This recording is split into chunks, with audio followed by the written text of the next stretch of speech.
नमस्कार दोस्तों, स्वागत है आप सभी का आपके अपने YouTube चैनल ऑब्जेक्टिव सेंटर पर। दोस्तों, इस वीडियो में हम लोग संविधान का 50 क्वेश्चन ऐसे देखेंगे कि जो कि दोस्तों अक्सर एग्जाम में पूछे करते हैं और ये पिछले साल के पेपर हैं। ठीक, जितने क्वेश्चन है दोस्तों समझिए पूरा निचोड़ पूरा क्वेश्चन है लूसेंट का। ठीक, तो ये काफी अच्छे क्वेश्चन यहाँ पर रखे गए हैं। चलिए हम लोग स्टार्ट करते हैं। तो देखिए दोस्तों, यहाँ पर हम लोग अगर देखें तो यहाँ पर देखिए पहला क्वेश्चन यहाँ पर देखिए संविधान का जो है 50 महत्वपूर्ण प्रश्न में यहाँ पर देखिए पिछले 10 साल में जो भी महत्वपूर्ण प्रश्न बने हैं उन सभी क्वेश्चन यहाँ पर सिलेक्ट करके रखा गया है। और ये आप लोगों को जानना जरूरी है क्योंकि इससे आपका पूरा बेसिक जो संविधान होता है वो सब कुछ क्लियर हो जाएगा।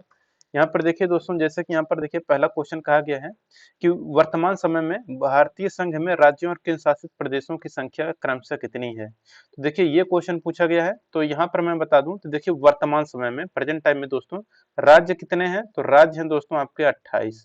केंद्र शासित प्रदेश कितने हैं, तो ये है 8।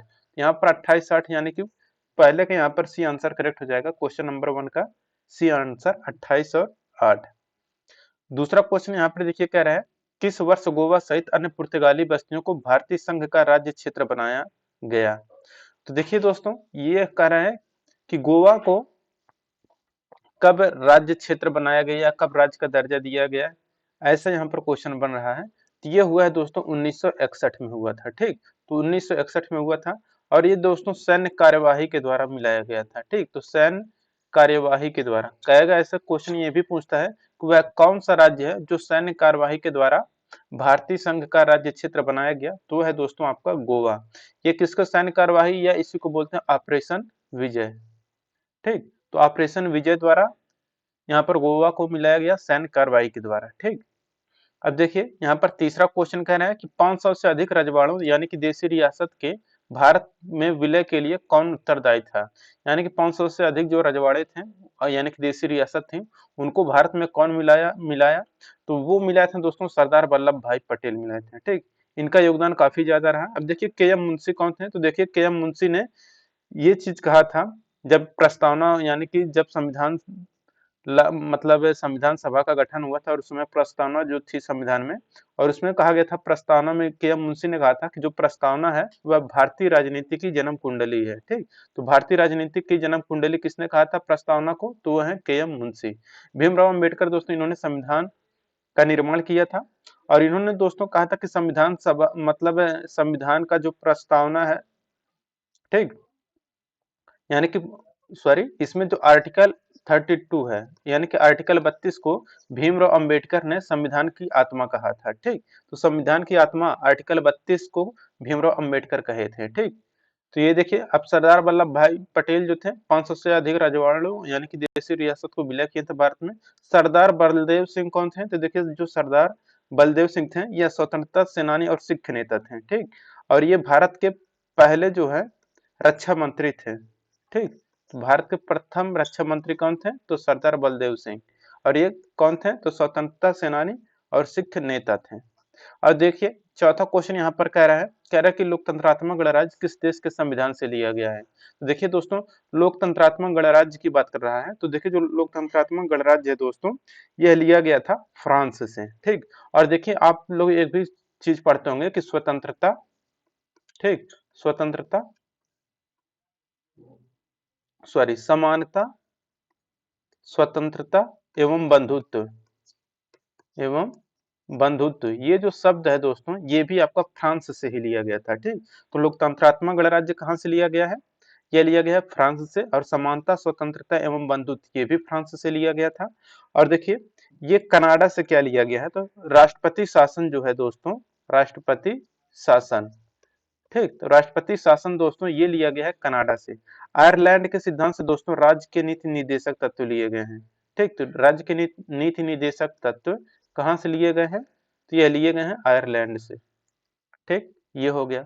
पांचवा क्वेश्चन देखिए यहाँ पर कह रहा है कि भारतीय संविधान की निम्न दी गई अनुसूची में से कौन से एक वेतन का प्रावधान है। तो देखिए दोस्तों पहली सूची जो है दोस्तों, ये पहली सूची दोस्तों भारत में जो राज्य हैं, ठीक, और केंद्र शासित प्रदेश हैं इन सभी के बारे में दोस्तों ब्यौरा देती है। यानी कि 28 राज्य प्रेजेंट टाइम में और 8 राज्यों के बारे में ये ब्यौरा दे रही है।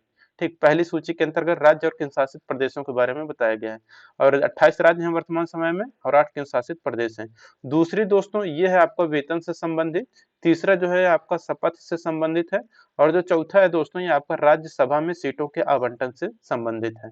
तो राज्यसभा में सीटों का आवंटन चौथा से है।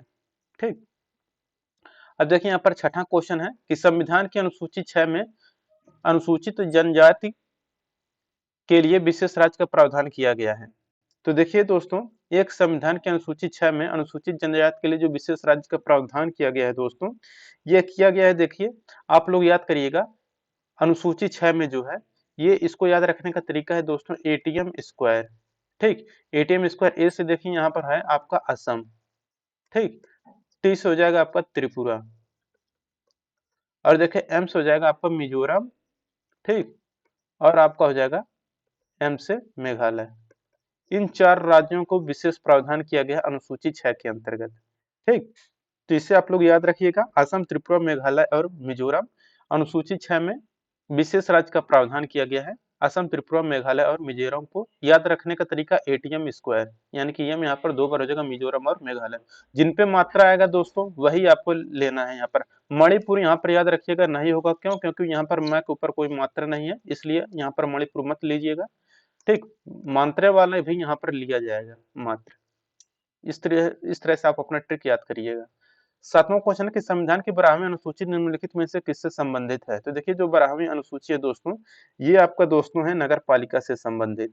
ठीक, अब देखिए दोस्तों, संविधान में ये जो 12वीं अनुसूची है, इसको जो जोड़ा गया था दोस्तों, ये 74वां संविधान संशोधन 1992 के तहत जोड़ा गया था। ठीक, इसे आप लोग याद रखिएगा कि संविधान में 12वीं अनुसूची नगर पालिका से संबंधित है और ये 74वां संविधान संशोधन 1992 के तहत जोड़ा गया। अब देखिए दोस्तों, 8वां क्वेश्चन यहाँ पर कह रहा है भारतीय सभा द्वारा भारतीय संविधान को स्वीकृत किया गया, यानी कि भारतीय संविधान को कब स्वीकार किया गया? तो इसको स्वीकार किया गया दोस्तों 26 नवंबर 1949 को, यानी कि भारतीय जो संविधान सभा थी उसके द्वारा संविधान को कब स्वीकार किया गया? तो 26 नवंबर 1949 को स्वीकार किया गया भारतीय संविधान सभा द्वारा। ठीक, यहाँ पे देखिए भारतीय सभा या भारतीय संविधान सभा द्वारा संविधान को जो स्वीकृति की गई वह 26 नवंबर 1949 को हुआ। ठीक, 15 अगस्त 1947 को अपना देश आजाद हुआ था और देखिए 26 जनवरी 1950 को दोस्तों क्या हुआ था? अच्छा, एक चीज यहाँ पर मैं बता दूं, 26 नवंबर 1949 को दोस्तों 16 जब संविधान सभा द्वारा दोस्तों संविधान को स्वीकृति दी गई तो 16 अनुच्छेदों को स्वीकृति दी गई और इसको लागू कर दिया गया। ठीक, तो 16 अनुच्छेदों को लागू कर दिया गया था। बाकी जितने भी शेष अनुच्छेद बचे थे दोस्तों, 395 अनुच्छेद थे टोटल जब संविधान संविधान बना था, तो 395 अनुच्छेद में से 16 अनुच्छेद को 26 नवंबर 1949 को लागू कर दिया गया। ठीक, इसी कारण दोस्तों संविधान दिवस जो है आपका 26 नवंबर को मनाया जाता है और इसके बाद जितने भी अनुच्छेद बचे थे दोस्तों वह 26 जनवरी 1950 को लागू कर दिया गया, सिर्फ जम्मू कश्मीर को छोड़ करके। ठीक, तो 26 जनवरी 1950 को दोस्तों पूरे भारत में संविधान लागू हुआ था। ठीक, लेकिन 16 आर्टिकल जो है दोस्तों यानी कि 16 अनुच्छेद यह आपका 26 नवंबर 1949 को लागू कर दिया गया था संविधान सभा द्वारा। ठीक, 15 अगस्त 1947 को देश आजाद हुआ। अब देखिए 30 जून 1948 आखिर है क्या? तो देखिए दोस्तों 30 जून 1948 जो है इसमें दोस्तों ये कहा गया था कि जो क्लीमेंट एटली था, ठीक, तो क्लीमेंट एटली ने ये कहा था कि जो हम भारत को आज पूरी तरह से आजाद करेंगे वह 30 जून 1948 तक हम अपना पूरा जो सौंप देंगे। ठीक, यानी कि क्लीमेंट एटली ने घोषणा किया था कि जो इतने भी अंग्रेज हैं 30 जून 1948 तक भारत को स्वतंत्रता प्रदान कर देंगे। ठीक, लेकिन प्रदान कब हो गया था हम लोगों को? 15 अगस्त 1947 को ही हो गया था। ठीक, ये हो गया। और देखिए यहाँ पर 9वां क्वेश्चन है कि लिखित संविधान का प्रारंभ किस देश से हुआ? तो देखिए लिखित संविधान जो है दोस्तों यह अमेरिका से प्रारंभ हुआ था। ठीक, यहाँ पर आपका दोस्तों हो जाएगा अमेरिका। ठीक, भारत का संविधान कैसा है? तो ये भी लिखित है दोस्तों। ठीक, तो ये भी लिखित है और अमेरिका का संविधान ये भी लिखित है। और देखिए सबसे छोटा संविधान दोस्तों अमेरिका का संविधान है। ठीक, अमेरिका का संविधान है और सबसे कठोर संविधान भी अमेरिका के संविधान को कहा जाता है। और देखिए अमेरिका के संविधान में कुल यहाँ पर ये हो गया कंप्लीट आपका।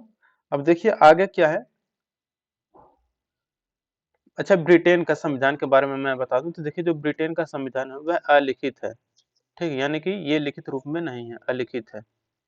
अब देखिए यहाँ पर 10वां क्वेश्चन है, न्यायिक पुनर्विलोकन की व्यवस्था। न्यायिक पुनरावलोकन कहाँ से लिया गया है? तो देखिए न्यायिक पुनरावलोकन की जो व्यवस्था है, तो देखिए न्यायिक पुनरावलोकन की जो व्यवस्था है दोस्तों, वह भारत और यूएसए दोनों में है। लेकिन अगर यह कह देता कि भारत में जो न्यायिक पुनरावलोकन है यह किस देश से लिया गया है, तो वह आपका यूएसए सही होता। लेकिन यह पुनरावलोकन की व्यवस्था कहाँ कहाँ पर है, तो भारत में भी है और यूएसए दोनों में है, ठीक, तो दोनों में है, भारत और यूएसए दोनों में। तो न्यायिक पुनरावलोकन की व्यवस्था है भारत और यूएसए दोनों में, ठीक। लेकिन अगर यह क्वेश्चन बन जाता कि न्यायिक पुनरावलोकन किस देश से लिया गया है, तो यह आपका हो जाता है यूएसए। याद रखिएगा, यहाँ पर आपका कंफ्यूजन यहाँ पर दूर हो जाएगा। देखिए यहाँ पर 11 नंबर क्वेश्चन है कि संपत्ति का अधिकार है। तो देखिए दोस्तों, जो संपत्ति का अधिकार है दोस्तों, यह आपका है एक विधिक अधिकार है, ठीक। पहले क्या था दोस्तों, आपका मौलिक अधिकार था, प्रेजेंट टाइम में आप क्या हो गया है, विधिक अधिकार। पहले संपत्ति का अधिकार दोस्तों ये था आपका आर्टिकल 31 में, ठीक, आर्टिकल 31 में था, ठीक, आर्टिकल 31 में था। और इसको दोस्तों 44वां संविधान संशोधन 1978 के द्वारा हटा दिया गया, ठीक। और इसको हटा करके दोस्तों जो भाग 12 है, ठीक, भाग 12 है, इस जिसमें कि आर्टिकल नंबर यहाँ पर देखेंगे अगर तो 300 का ए में इसको जोड़ दिया गया है, ठीक। याद रखिएगा, संपत्ति का अधिकार पहले मौलिक अधिकार था, इसको हटा दिया गया है, अब यह हमारा संपत्ति का अधिकार एक विधिक अधिकार है। यह दोस्तों आर्टिकल 31 में पहले था, ठीक। अब इसको दोस्तों क्या है कि 44वां संविधान संशोधन 1978 के द्वारा इसको हटा करके भाग 12 के आर्टिकल 300 ए में जोड़ दिया गया है, ठीक। 12 नंबर क्वेश्चन है कि प्रारंभ में कितने मौलिक अधिकार दिए गए थे। तो देखिए दोस्तों, प्रारंभ में जो मौलिक अधिकार थे यह दोस्तों 7 मौलिक अधिकार थे, ठीक। अब वर्तमान में दोस्तों कितने बचे हैं, तो वर्तमान में दोस्तों हैं 6, ठीक। वर्तमान में कितने हैं, 6। पहले कितने थे, तो 7। कौन सा हटाया गया है, तो जो 7वां हटाया गया है दोस्तों वो था आपका संपत्ति का मौलिक अधिकार। मैंने आपको पहले ही बताया है, भाग 12 अनु और आर्टिकल 300 का ए में इसको जोड़ दिया गया मौलिक अधिकार से हटा करके, ठीक, संपत्ति के अधिकार को। अब एक संपत्ति का अधिकार एक विधिक अधिकार है। अब देखिए प्रस्तावना, ये जो 5 है दोस्तों, प्रस्तावना में 5 प्रकार की स्वतंत्रता की बात की गई है, ठीक।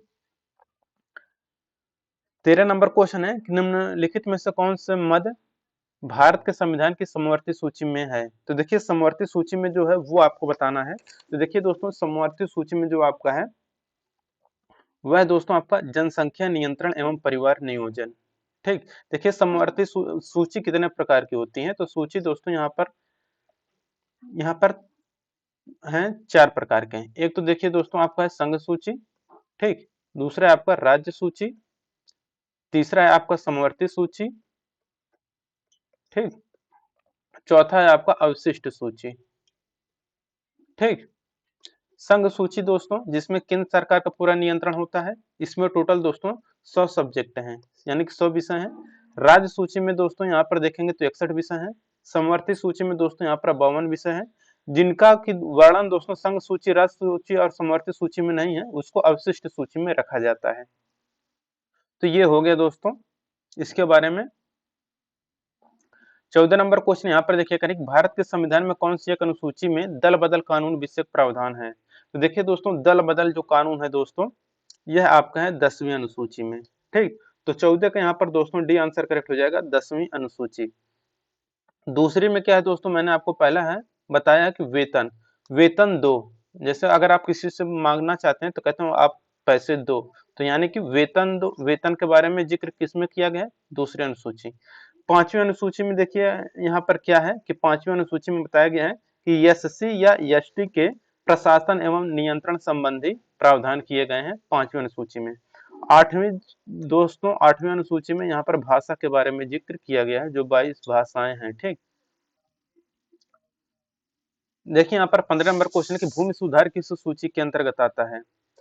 तो देखिए दोस्तों, जो भूमि सुधार है यह आपका राज्य सूची के अंतर्गत आता है। संघ सूची के अंतर्गत दोस्तों आपका रेलवे आ जाता है, ठीक, बैंकिंग आ जाता है, सेना आ गया, टैक्स आ गया और एसएससी आ गया, ये सब संघ सूची में आते हैं। अब देखिए समवर्ती सूची में दोस्तों आपको आ गया जैसे कि परिवार नियोजन। समवर्ती सूची वो होता है जिसमें राज्य सरकार और केंद्र सरकार दोनों नियम बनाते हैं। तो परिवार नियोजन हो गया, पर्यावरण हो गया, तलाक हो गया और बिजली हो गया, इन सब का ये सब आपका समवर्ती सूची के अंतर्गत आता है। 16 नंबर क्वेश्चन देखिए यहाँ पर कह रहे हैं कि भारतीय संविधान का भाग 16 किससे संबंधित है। तो देखिए भारतीय संविधान का जो भाग 16 है दोस्तों, ये आपका जो संबंधित है कुछ विशेष वर्गों के लिए उपबंध से संबंधित है।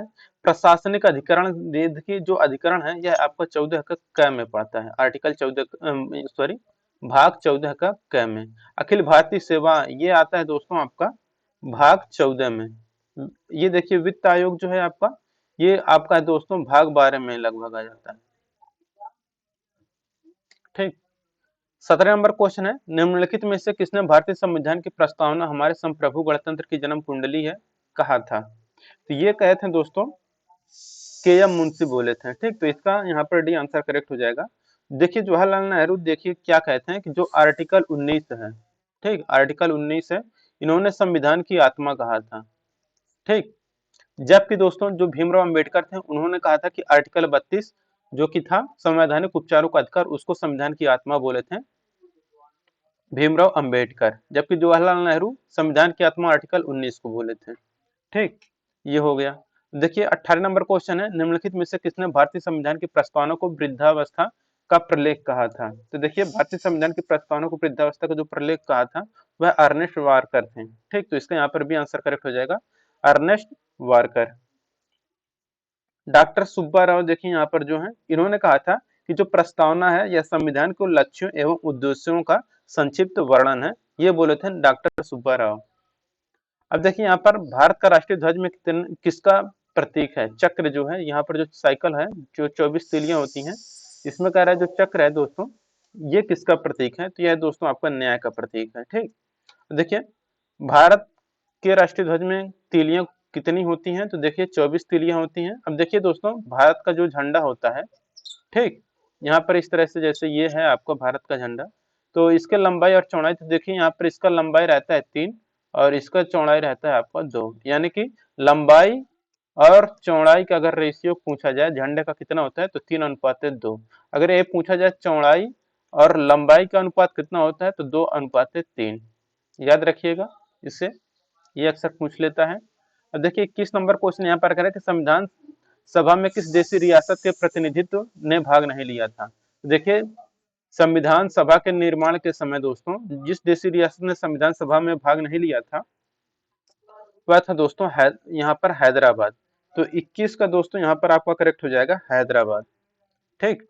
अब देखिए जूनागढ़ जो था दोस्तों इसको जनमत संग्रह के द्वारा मिलाया गया था, याद रखिएगा। कहेगा वह कौन सा देशी रियासत था जिसको जनमत संग्रह के द्वारा विलय किया गया, तो वह था दोस्तों जूनागढ़, ठीक। 22 नंबर क्वेश्चन है कि इनमें से कौन सा मूल अधिकार नहीं है। तो देखिए दोस्तों जो मूल अधिकार नहीं है वो दोस्तों देखिए मूल अधिकार आखिर है क्या क्या। तो देखिए दोस्तों यहाँ पर जो मूल अधिकार है शोषण के विरुद्ध अधिकार जो है दोस्तों ये आपका आर्टिकल 23 और 24 में है, ठीक।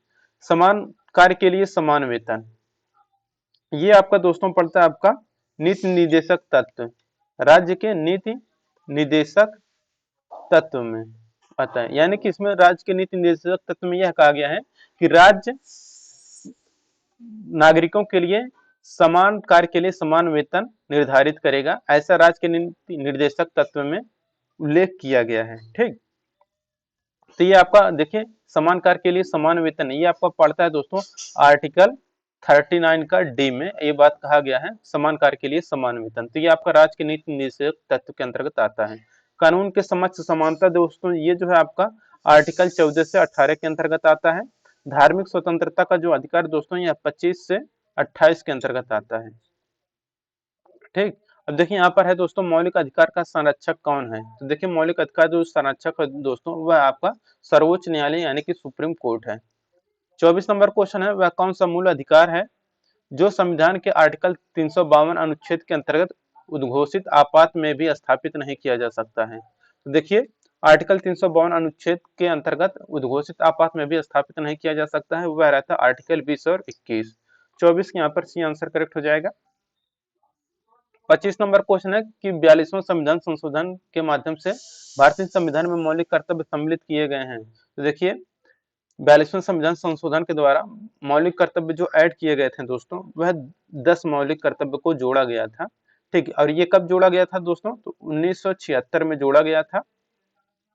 ठीक, लेकिन अगर यहाँ पर कहते कि वर्तमान समय में कितने मौलिक यहाँ कर्तव्य हैं, तो वर्तमान समय में दोस्तों टोटल 11 हैं। ठीक, और ये 11वां जो ऐड हुआ था दोस्तों +1, ये हुआ था दोस्तों, ये कहा गया था 11वें वाले में कि ये जो होगा 6 से 14 वर्ष तक के बच्चों को यहाँ पर निःशुल्क शिक्षा का प्रावधान के बारे में बताया गया है। ठीक, 26 नंबर क्वेश्चन है कि संविधान के निम्नलिखित में से किस प्रावधान के अंतर्गत भारतीय संसद को नया राज्य बनाने का अधिकार है? तो देखिए दोस्तों, नया राज्य बनाने का जो अधिकार है दोस्तों, ये आपका आर्टिकल 3 में है। ठीक, याद रखिएगा आर्टिकल 3 में है। यहाँ पर दोस्तों पहले आर्टिकल में देखिए बताया गया है, यह कहा गया पहले आर्टिकल में कि भारत अर्थात इंडिया राज्यों का एक क्या होगा? संघ होगा, राज्यों का संघ होगा। ठीक, दूसरा आर्टिकल कहा गया है नए राज्यों का प्रवेश एवं स्थापना के बारे में बताया गया है। आर्टिकल 3 यहाँ पर कहा गया है भारतीय संसद को नया राज्य बनाने का अधिकार है, तो आर्टिकल 3 के अंतर्गत। आर्टिकल 4 जो है दोस्तों, यह नए राज्यों का प्रवेश एवं नए राज्यों का जो स्थापना है यानी कि निर्माण है, यह साधारण बहुमत से किया जाएगा, यह आर्टिकल 4 में बताया गया है। ठीक, 27 नंबर क्वेश्चन है कि राज्य पुनर्गठन आयोग ने 1 नवंबर 1956 को कितने राज्य तथा कितने संघ राज्य बनाए? तो देखिए कितने राज्य और कितने संघ राज्य बनाए, तो ये देखिए यहाँ पर है 14 राज्य और 6 संघ राज्य बनाए थे। ठीक, उत्तराखंड राज्य की स्थापना कब हुई थी? तो देखिए दोस्तों, उत्तराखंड राज्य की स्थापना 2 नवंबर 2000 को हुआ। 1 नवंबर 2000 को दोस्तों कौन सा हुआ था? तो छत्तीसगढ़ का हुआ था। सिक्किम को भारत का नया राज्य कब बनाया गया? तो देखिए दोस्तों, एक चीज यहाँ पर कंफ्यूजन आप लोग दूर करिएगा, इसलिए ये क्वेश्चन मैं आपको पास पास रख दिया हूँ। 29 और 30 नंबर को देखिएगा कि सिक्किम को भारत का एक राज्य बनाया गया था। ठीक, तो ये बनाया गया था दोस्तों 35वें संशोधन के अंतर्गत, और इसमें ये कहा गया था दोस्तों 35वें संविधान संशोधन के अंतर्गत इसको दोस्तों सह राज्य का दर्जा दिया गया था, यानी कि एसोसिएट एसोसिएट स्टेट का दर्जा दिया गया था सिक्किम को 35वें संविधान संशोधन के अंतर्गत। लेकिन इसमें इसके बाद 36वां जब संविधान संशोधन हुआ तो इसको दोस्तों सह राज्य से हटा करके दोस्तों इसको पूर्ण राज्य यानी कि विधिवत संघ को एक पूर्ण राज्य के रूप में सम्मिलित किया गया। कब? तो ये 36वें संविधान संशोधन के अंतर्गत इसको दोस्तों पूर्ण राज्य का दर्जा मिला। कब? 36वें। सह राज्य का दर्जा कब मिला सिक्किम को? तो 35वें। तो 35वें संविधान संशोधन के अंतर्गत सिक्किम को सह राज्य का दर्जा मिला और 36वें संविधान संशोधन के अंतर्गत सिक्किम को पूर्ण राज्य का दर्जा मिला। इसे आप लोग याद रखिएगा, ये अक्सर दोस्तों सभी स्टूडेंट गलती कर देते हैं, तो यहाँ पर सारे जितने भी डाउट वाले क्वेश्चन मैंने यहाँ पर रख दिया है और आपका कंफ्यूजन दूर हो जाएगा। 31 नंबर क्वेश्चन कि भारत में नागरिकता की निम्नलिखित विशेषताओं में से कौन है? देखिए नागरिकता यह है कि संपूर्ण भारत की एकल नागरिकता है। ठीक, दोहरी नागरिकता दोस्तों आपका अमेरिका में है। ठीक, अमेरिका में दोहरी नागरिकता है। और देखिए भारत में जो नागरिकता लिया गया है दोस्तों, यह ब्रिटेन से लिया गया है। कहाँ से लिया गया है? तो ब्रिटेन से। तो भारत की एकल नागरिकता है और यह एकल नागरिकता ब्रिटेन से लिया गया है। दोहरी नागरिकता आपका अमेरिका में है। अगर बात करें तिहरी नागरिकता का, तो तिहरी नागरिकता आपका स्विट्जरलैंड में है। ठीक, याद रखिएगा स्विट्जरलैंड में तिहरी नागरिकता का प्रावधान है।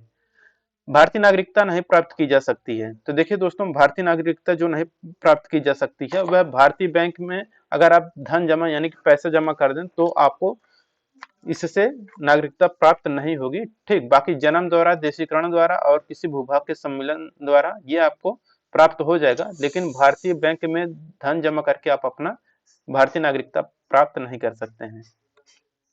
33 नंबर क्वेश्चन है निम्नलिखित में से कौन नागरिकता के अर्जन हेतु शर्तों के नियत करने के लिए समझ है। तो देखिए, नागरिकता के अर्जन पर जो नियम कानून बनाने का अधिकार है दोस्तों, ये आपका संसद के पास है। ठीक, बाकी किसी के पास नहीं है। तो नागरिकता के अर्जन हेतु शर्तों का नियम कानून जो है संसद के पास रहता है बनाने का अधिकार। किस देश में तीसरी नागरिकता का सिद्धांत स्वीकार किया गया है? तो यहाँ पर ती ही नहीं रहेगा, यहाँ पर इसको याद रखिएगा, आपका तिहरी नागरिकता। ठीक, तिहरी नागरिकता मैंने आपको पहले बताया स्विट्जरलैंड में है। तो तिहरी नागरिकता का सिद्धांत स्वीकार किया किसने? तो स्विट्जरलैंड का। ठीक। अच्छा दोस्तों, एक यहाँ पर होगा, आप लोग समझ रहे होंगे कि दोहरी नागरिकता, पहली नागरिकता और एकल नागरिकता, तिहरी नागरिकता क्या है। ठीक, तो यहाँ पर दोस्तों सबसे बेस्ट माना जाता है आपका एकल नागरिकता। क्यों? क्योंकि इससे दोस्तों आपको देश प्रेम की भावना आती है। जैसे हम लोग कहते हैं वी आर इंडियन। ठीक, हम लोग कभी ना कभी कि वी आर यूपी या we are MP, we are Bihari, ऐसा हम लोग कुछ नहीं कहते हैं। हम लोग कहते हैं वी आर इंडियन। जिससे क्या होता है दोस्तों, एकता का परिचय होता है कि हम लोग भारतीय हैं। जबकि दोस्तों अमेरिका में दोस्तों जो आपको दोहरी नागरिकता है, तो उसमें स्टेट लेवल पर अलग नागरिकता दी जाएगी और कंट्री लेवल पर दोस्तों, यानी कि एक तो अपना राष्ट्रीय दे दी जाएगी और उसका दूसरा राज्य के स्तर पर दे दी जाएगी। और तीसरी तिहरी नागरिकता में ये होता है कि आपको जिला स्तर पर एक नागरिकता मिलेगी और इसके बाद राज्य स्तर पर और इसके बाद देश स्तर पर नागरिकता मिलेगी। तो आपका तिहरी नागरिकता हो जाता है। ठीक, ऐसा है। हम लोगों में इंडिया में क्या है दोस्तों, सिर्फ एक ही नागरिकता बनती है, इंडिया की नागरिकता। ऐसा नहीं है कि स्टेट की नागरिकता अलग बनती है या फिर जिले स्तर पर आपकी नागरिकता अलग बनती है। ठीक, ऐसा कुछ नहीं प्रावधान है। 35 नंबर क्वेश्चन है कि भारतीय संविधान में समता का अधिकार 5 अनुच्छेदों द्वारा प्रदान किया गया है। तो देखिए, समता का अधिकार जो है दोस्तों आर्टिकल 14 से 18 तक है। ठीक, किसने कहा था कि संविधान सभा कांग्रेस थी और कांग्रेस भारत था? तो ये कहा था दोस्तों ऑस्टिन ने। शपथ और अभिपृष्टि के रूपों का भारत के संविधान में उल्लेख किया गया है। तो शपथ मैंने आपको दोस्तों पहले ही बताया है। शपथ में दोस्तों कितने अक्षर आते हैं? 1, 2 और 3 अक्षर आते हैं। तो ये आपका दोस्तों तीसरी है। चौथी क्या है दोस्तों? राज्यसभा में सीटों का आवंटन। ठीक, दूसरा क्या है दोस्तों? ये आपका वेतन है। पहला क्या है दोस्तों? जितने भी राज्य हैं भारत के और केंद्र शासित प्रदेश हैं उसके बारे में है। ठीक,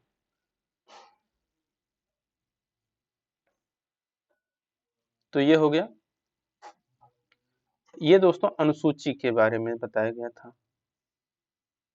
ठीक, एक चीज दोस्तों यहाँ पर 37 नंबर वाले में संशोधन कर लीजिएगा। संविधान में किस अनुसूची, यहाँ पर डालिएगा, किस अनुसूची के अंतर्गत उल्लेख किया गया है? ठीक, तो शपथ एवं अभिपृष्टि के रूपों का भारत के संविधान में किस अनुसूची के अंतर्गत उल्लेख किया गया है? तो अनुसूची यहाँ पर थर्ड हो जाएगा। ठीक, शपथ अनुसूची थर्ड के अंतर्गत है। अनुसूची चौथे में दोस्तों राज्यसभा में सीटों का आवंटन। दूसरी अनुसूची वेतन। पहली अनुसूची राज्य और केंद्र शासित प्रदेशों के बारे में है। 38 नंबर क्वेश्चन है कि भारतीय संविधान की किस भारतीय गणराज्य की आधिकारिक भाषाओं की सूची प्रदान करता है? तो देखिए, भाषाओं के बारे में दोस्तों मैंने आपको ऑलरेडी पहले ही बताया है कि ये 8वीं अनुसूची जो है दोस्तों, ये आपके भाषा के बारे में बताता है। अब 11वीं अनुसूची दोस्तों आपका ग्राम पंचायत के बारे में बताता है। ठीक, और जो चौथी अनुसूची है राज्यसभा में सीटों का आवंटन के बारे में बताता है। अच्छा, कुल टोटल कितनी अनुसूचियां हैं? तो 12 अनुसूची है। याद रखिएगा, कितनी अनुसूचियां हैं? तो 12 अनुसूची है। भारत की राष्ट्रीय गान जो जनगण मन है, इसकी रचना किसने किया था? तो इसको दोस्तों जनगण मन को रविन्द्रनाथ टैगोर ने रचना किया था। बंकिम चंद्र चटर्जी दोस्तों ये किए थे राष्ट्रगीत जो है, राष्ट्र गीत। राष्ट्रगीत का इन्होंने लिखा था राष्ट्रगीत को, जो कि दोस्तों वंदे मातरम। ठीक, वंदे मातरम। अमर सिंह दोस्तों ये आपके अर्थशास्त्री थे और ये उपन्यासकार हैं या कहानीकार है मुंशी प्रेमचंद। 40 नंबर क्वेश्चन है संविधान सभा के अल्पसंख्यकों की उप समिति के अध्यक्ष का नाम बताएं। तो देखिए संविधान सभा की अल्पसंख्यकों की उप समिति के अध्यक्ष जो हैं दोस्तों वह कौन है? तो वह हैं दोस्तों आपके एच.सी. मुखर्जी। ठीक, इसका सी आंसर करेक्ट हो जाएगा एच.सी. मुखर्जी। 41 नंबर क्वेश्चन है, कितने वर्षों तक लगातार बाहर रहने पर नागरिकता समाप्त हो जाएगी? तो 7 वर्ष से ज्यादा अगर बाहर रहेंगे तो नागरिकता आपकी समाप्त कर दी जाएगी। नागरिकता का प्रावधान कब लागू किया गया? तो मैंने आपको दोस्तों पहले ही बताया कि 26 नवंबर 1949 को 16 अनुच्छेदों को लागू कर दिया गया था संविधान सभा द्वारा। ठीक, बाकी जितने शेष अनुच्छेद बचे थे दोस्तों संविधान सभा द्वारा, ये दोस्तों 26 नवंबर 1950 को पूरे भारत में लागू कर दिया गया था संविधान को। ठीक, संविधान दिवस इसलिए दोस्तों हम लोग 26 नवंबर को ही मनाते हैं। ठीक, क्योंकि दोस्तों 26 नवंबर 1949 को 16 अनुच्छेदों को लागू कर दिया गया था संविधान सभा के द्वारा। 43 नंबर क्वेश्चन है, भारतीय संविधान के किस अनुच्छेद के तहत संसद को भविष्य में नागरिकता के संबंध में कानून बनाने का अधिकार प्रदान किया गया है? तो ये है दोस्तों आपका आर्टिकल 11। ठीक, नागरिकता के संबंध में कानून बनाने का अधिकार दोस्तों आपका अनुच्छेद 11 में है। अब देखिए दोस्तों यहाँ पर एक चीज यहाँ पर ध्यान दीजिएगा, आर्टिकल 9 में दोस्तों यह कहा गया है कि अगर कोई व्यक्ति ऐसा है जो स्वेच्छा से अगर विदेश की नागरिकता अगर ज्वाइन करता है तो उसकी भारत की नागरिकता स्वतः समाप्त हो जाएगी। यह बात आर्टिकल 9 में बताया गया है, यानी कि अगर आप विदेश की नागरिकता ज्वाइन कर लेते हैं तो आपकी इंडिया की नागरिकता स्वतः समाप्त हो जाएगी। यह आर्टिकल 9 में कहा गया है। आर्टिकल 10 में दोस्तों यह कहा गया कि नागरिकता का बना रहना है। ठीक, नागरिकता का बना रहना अनुच्छेद 10 के अंतर्गत है। और देखिए नागरिकता पर कानून बनाने का अधिकार यह अनुच्छेद 11 के अंतर्गत बताया गया है। अनुच्छेद 7 में दोस्तों यहाँ पर क्या बताया गया है कि पाकिस्तान भारत से जो भी स्टूडेंट सॉरी जो भारत से जो भी व्यक्ति पाकिस्तान चले गए हैं उनके नागरिकता के बारे में प्रावधान किया गया है। ठीक, और देखिए जो आर्टिकल 6 है ये दोस्तों पाकिस्तान से जो भारत आए थे उनके बारे में यहाँ पर प्रावधान किया गया है। 44 नंबर क्वेश्चन है, किसने स्पष्ट किया कि जो व्यक्ति किसी राज्य की विधि निर्माण या न्याय प्रशासन में हिस्सा लेने में संघर्ष होता है वह नागरिक है? तो ये है जो दोस्तों ये बात बोला था किसने? तो ये बोला था अरस्तू ने। अब देखिए 45 नंबर क्वेश्चन है कि भारतीय संविधान के अनुसार नागरिकता के अधिकारों का बना रहना किस अनुच्छेद के अनुसार है? तो देखिए भारतीय संविधान के अनुसार नागरिकता के अधिकारों का बना रहना ये दोस्तों आपका पड़ता है आर्टिकल 10 अनुच्छेद 10 के अंतर्गत। तो 45 का यहाँ पर मैंने आपको पहले ही बताया कि नागरिकता का बना रहना अनुच्छेद 10 के अंतर्गत आता है। अनुच्छेद 11 क्या है? तो संसद द्वारा नागरिकता के अधिकार का विधि द्वारा नियमन किया जाना है, यानी कि इसके बारे में बताया गया अनुच्छेद 11 में। आर्टिकल 9 में दोस्तों है कि अगर कोई व्यक्ति कोई विदेशी राज्य की नागरिकता अगर स्वेच्छा से अर्जित कर लेता है तो व्यक्ति का नागरिकता स्वतः समाप्त हो जाएगी। आर्टिकल 8 में दोस्तों भारत के बाहर रहने वाले भारतीय उद्भव के कुछ व्यक्तियों के नागरिकता के अधिकार के बारे में बताया गया है। 46 नंबर क्वेश्चन है कि पाकिस्तान से आकर भारत में नागरिकता प्राप्त करने संबंधी प्रावधान का वर्णन किस अनुच्छेद के अंतर्गत किया गया है? तो देखिए दोस्तों इसके बारे में जो बताया गया है ये आपका बताया गया है, देखिए यहाँ पर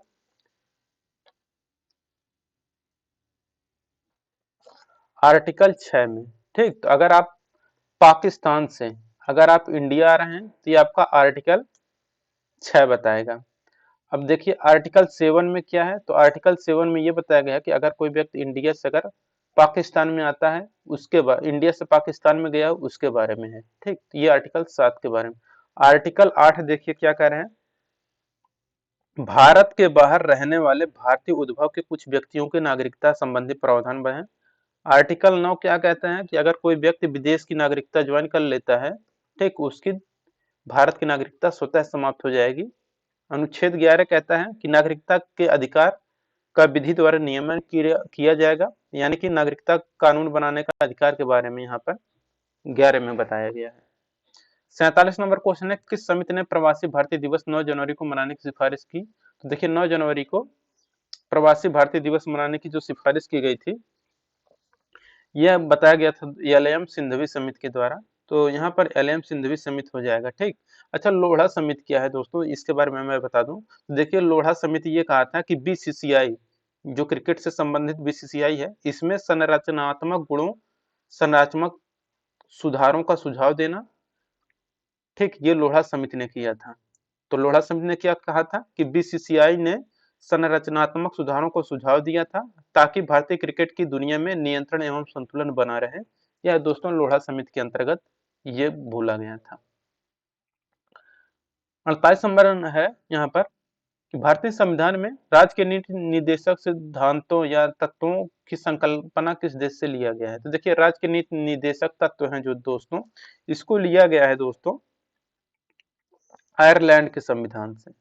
ठीक, तो आयरलैंड के संविधान से लिया गया है राज्य के निर्देशक तत्वों को। फ्रांस से देखिए, मैंने आपको पहले ही बताया है कि फ्रांस से जो लिया गया है दोस्तों, वह आपका है